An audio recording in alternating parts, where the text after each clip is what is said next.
Quick introduction, my name is Chukwuemeka, senior software engineer, allegedly, and I do different things, that's all. Okay, so next slide. It's not working. No, previously. That's not the next slide. Yeah, okay. So the first thing, just imagine this. You open google.com on a regular daily basis, or let's say chatgpt.com, and it opens instantly. But one thing you tend to not realize is there are about 1 million other people doing the same thing you're doing at that same time. And all of you seem to have this past experience. Everything goes quickly. You open it up, it opens up, you move on with life. And have you ever thought to think of how exactly does this happen? If 1 million people talk to me at the same time, would I actually answer everybody at once? Or you happen to use systems that pretty much handle all these things every time? Next slide. Next slide.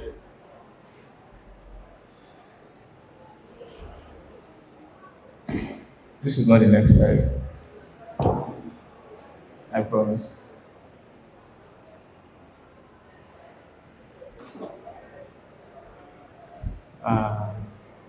Okay.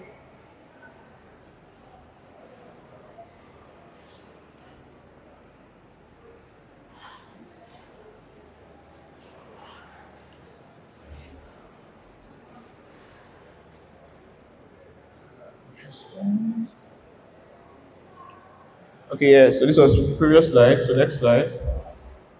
Yeah, so why should you care? So like I said before, irrespective of these things affect you, and that's why I referenced the first issue of the internet went down. Like pretty much half of the internet actually went down that day because people failed to implement these strategies I'll talk about here, right? And you should pretty much care about this because if you don't do this, your apps will not be reliable, it will not be fast as well. If you don't do it as well, you also miss out a very key element. Our previous keynote speaker talked about billion-dollar companies, and the truth of the matter is, your billion-dollar company is not going to be in Nigeria alone. It will span across several countries. And if you're not able to build systems that can scale the globe, you'll pretty much fail at building your billion-dollar company. All right, so next slide. Okay, so yeah. So to explain all of this and why Google handles all these things easily, or any big websites handle these things easily, the answer is simply a load balancer. So then I would come on and say, what is a load balancer? Next slide. And a load balancer is pretty much a smart traffic controller that automatically sends user requests to the right server. So when you make a request from here in Nigeria and you call on to google.com, there's a very high chance that Google will take you to a server that is close to you and writes for you, right? If you're in France and you call google.com, you pretty much go to a server that is closer to France than Nigeria. It would not make sense if you're in Nigeria and they're calling google.com and then it has to go all the way to India, for example, to get to the server there. It would be very far. Next slide. And yeah, there are several types of load balancers, and irrespective of which, depending on your company you're working for or the application you're building, you use different types. There are some that you use for websites, there are some you use for games, there are some you could use for public websites, and there are some you use for internal websites. And internal websites, for example, think like your banks. Your bank software, for example, you can't see it out on the internet, and they pretty much handle a lot of requests at the same time. Think of how at least 2 million people use GT Bank in the country, at least, and that's a very low number, a low statistic, sorry, because it's way higher than that. And they pretty much handle all these things with their internal load balancers. But you can't have access to these load balancers because it's not on the internet. Another one would be games. How many of us play mobile games, video games? Your PS5, your FIFA, your Mortal Kombat, and whatnot. When you're playing the game on the internet, pretty much at least 1 billion people are playing that same thing as you at the same time. The game industry is that large. And if you pretty much just use one server for all you're doing, it will crash out easily. And then if people have slow games, there's a very high chance they will never play your game again. And it handles different types. There are some used for web traffic. There are load balancers you have for just web. And that's pretty much what we'll focus on today. But for the sake of posterity, There are others that handle network data. And there are some that serve users around the world, and there are some that serve users in just one location. So think of it this way: you're building your global company, you pretty much want to use a load balancer that serves the entire world. And if you're building an application that just serves Quora, for example, and you don't want it outside of Quora, you can use a load balancer that just serves in one location. So that's a regional load balancer, that's a global load balancer, and the other ones, the basic ones you use are just application level load balancers. Next slide. Okay, so yeah, the basic idea, and I hope, is this diagram clear to everyone? I hope you can all see this, but the idea is a user brings in a request from here. This is just simulating a request, and it gets to your entire system, and your load balancer is what sits in front of your system. So they talk to your load balancer, and let's say you have, it's pretty not clear, well, let's say you have a server in the US, you have another one in France, and you have another one in China. Depending on the user that comes, you will give them the server that is closest to them. So if I'm testing here from Nigeria and I log onto it, France is pretty much closer than the US and China, so I'll go to the France server. But if you're in America and you call out to this application, you take it to the US server, similarly for China and the likes. So Asia will pretty much get served by this, Africa will get served by this, and Africa and Europe will get served by this, and the rest of the world gets served by this. And this is just pretty much how you can, I mean, just 3 servers, you pretty much handle a lot of things. And we'll get to how exactly you handle them. Next slide. Okay, so yeah, so I talked about load balancers, but there's a very special thing about the load balancers on Google Cloud. And it's pretty much a front runner for it. So when you work with AWS or Azure, they all have their load balancer systems. But there's something particular about GCP that makes the load balancer stand out amongst many others. And I'll explain that. Next slide. So yeah, there are several components of the load balancers in GCP. And it comes from different parts. It doesn't necessarily have to be the most complex thing. And by the time we're done with this section, I will pretty much show the different parts that actually helps you save traffic across the world that Google actually uses currently. Next slide. So, core components, there's something called an IP address, right? And an IP address is something you use to locate a machine or a computer. It's just the address of a computer. Now, from what we explained before about having load balancers across the globe, it means that you have one computer in Nigeria, you could have another computer in France, you could have another computer in Germany, for example. And if you have several computers spread across the globe, it means you have several IP, several addresses. But there is a very common method where you could actually link all 4 computers to the same IP address. And that's the concept of Anycast IP addresses. So it's quite, you don't have to go deep into it or be very technical with it. You just know that 4 different computers can share the same address. And when I want to call when I call that address, any of the 4 can answer me. That's the core concept here. So if 4 people bear the same name, when I call that name, any of the 4 might answer me, depending on who feels like answering me. Right. And the second part is because we have several computers sharing the same IP address, all it just means is when you call any of us, the one closest to you will answer you. So that's the core concept here. But several people sharing the same name, we are namesakes. When you call on us, the one closest to me will answer you. And then that's the next one. And the next part is when he answers you, he just carries your request. Because it has answered you, you're able to travel your request across the globe to wherever you want to travel it to. And the way I just explained this is actually the core technology that powers, pretty much the entirety of Google. Everything in Google is pretty much powered by this: your Google.com, your Gmail, your spreadsheets, Google Docs and whatnot. And a very simple analogy is this: when you want to send an email or you want to mail a letter, if you still use the post office, for example, if you want to send a mail to Lagos, you would not go to the post office in Abuja when there is a post office here in Ilorin. You would pretty much go to the nearest post office to you, you give them your letter, and then the post office will handle traveling to Lagos. And that's the concept of load balancers here. So Google figured out, okay, this load balancer, this post office concept, let's bring it to technology.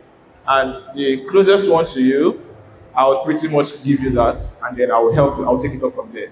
But because you are very close to it, it's faster for you. Right. Next slide. And all of this story is just two components. So the first one is called the Google front end.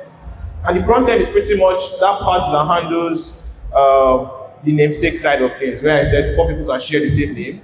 And if you call any of them, you just pick one to answer you. And that's called Google front end. And the second part, which is the actual transporting of your letter from Ilorin to Lagos, for example, that's called maglev. And maglev just handles the traffic across. It just spreads it across.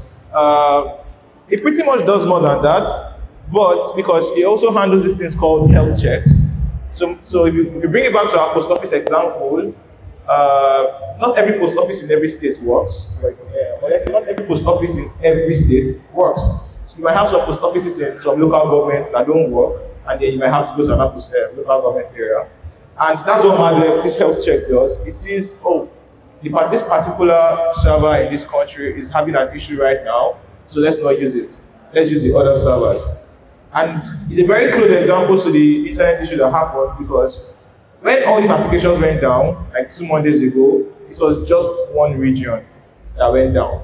But everybody puts their system in their region, and they did not use, this concept of maglev and health check to see, okay, this region doesn't have something, go to the other place. And everybody was in one place and one place alone. So when it went down, everybody went down with it. So pretty much the simple solution that, from what we just explained here, is don't just put it in one place, put it in several places. And when this one goes down, you can easily just spread it across. Next slide.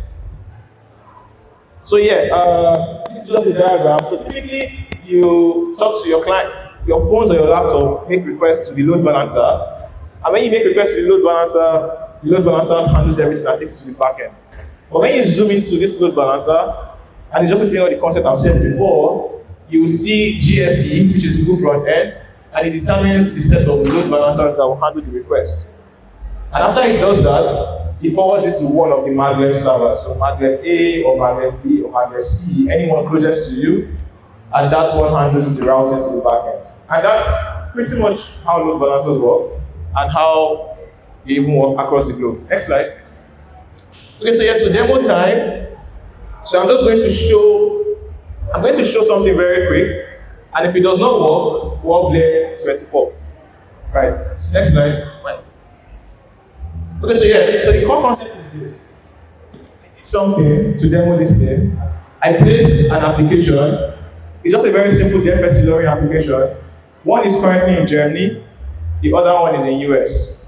Right. And depending on, if you scan this QR code, you'll see the one closest to you. So everyone take out your phones and just scan it. So it will take you to Germany most likely because it's closest to us here. Now what I'm going to do is I will shut down the Germany server from my phone, and you'll see how when you refresh your page, you will realize that you're now talking to the American server. So that way you can easily simulate global reliability. So just scan the QR code. You should pretty much see Germany right now. I'm going to scan it as well. Yeah, you can see Germany, right? And what I'm going to do, I'm just going to, how many of us can see Germany currently? My show of hands, quick show of hands. Okay, yes, we're following. So what I'm going to do is I'm just going to stop it. There is the GCP application for mobile phone, so I can just do that quickly. So I'm currently stopping it. And after you can just keep refreshing right now. You will see that the journey will change to US every time. It's currently stopping. It will take a while to get stopped. Yeah, okay, it stopped. So how many of you have seen US? It's a change, right? So you can see that, and this is just how to simulate problems. When problems happen in US, for example, when problems happen in Germany, the US server kicks in, and with that, you're pretty much serving the entire world. If you realize you start having clients in China, what you simply just go and do is just go and put the server there in China, and move on from there. Okay, so to rush it quickly, next slide. So common misunderstandings, because these things, they might seem very hard, but I'm going to just explain some common misunderstandings right now. Next slide. So the first one is load balancers just split traffic evenly. But they do more than that. They don't split it evenly. They also do things like health check, like we just showed, proximity, because we all saw Germany, even if US was active at that point in time, latency, because it's faster, and it does more than that as well. Next slide. They are expensive to use. Some people think they are expensive to use, and they are not. They are actually not. They are actually very cheap. The original expense comes from you building slow applications. Slow applications are one of the most expensive things you incur as an engineer. Load balancers are not as expensive as slow applications. Move on. They are hard to set up, and that's not true. I just did this with my phone right now, showing you, and we're able to just play around with the load balancer right now. So if you can do it with the phone, it's pretty much not hard to set up, I promise you. Next one. So yeah, conclusions, key takeaways, and recommendations. Next, okay, you can ignore that. Next slide. So the next slide is, I just showed a load balancer is a smart traffic controller. We said that already. GCP system is good. So Google system is actually good. It's global and it is automatic and very reliable, because we just saw that. The next slide. Okay, so these are those resources, and I'm pretty sure they will be shared with the community, and you can check out to see these things. There are very advanced concepts here, but on the slides I gave before, you should follow through now. Next slide. So in conclusion, load balancing is not just about traffic. It's about reliability and control. From your request to your response, right? Every layer in your system needs to be very steady. And my last part is, chaos is very easy. It's very easy to start chaos, right? But true engineering comes in mastering chaos. So being out in the wilderness, knowing that there's a problem, knowing that problems will happen, and preparing for those problems. That is true engineering. And I'm wrapping it up with a famous philosopher, next slide, that said, to start chaos is very easy. And all you just simply need to do to start chaos, especially when you're doing things like this, is to just misconfigure a load balancer. Because this will get very expensive, it's not incurring costs, and you'll not even be reliable. So yeah, to start chaos is very easy. Right. Next slide. So yeah, questions and answers. A closed mouth is a filling the gap, whatever you want to say. Oh, does anybody here have any questions? Okay. Any questions?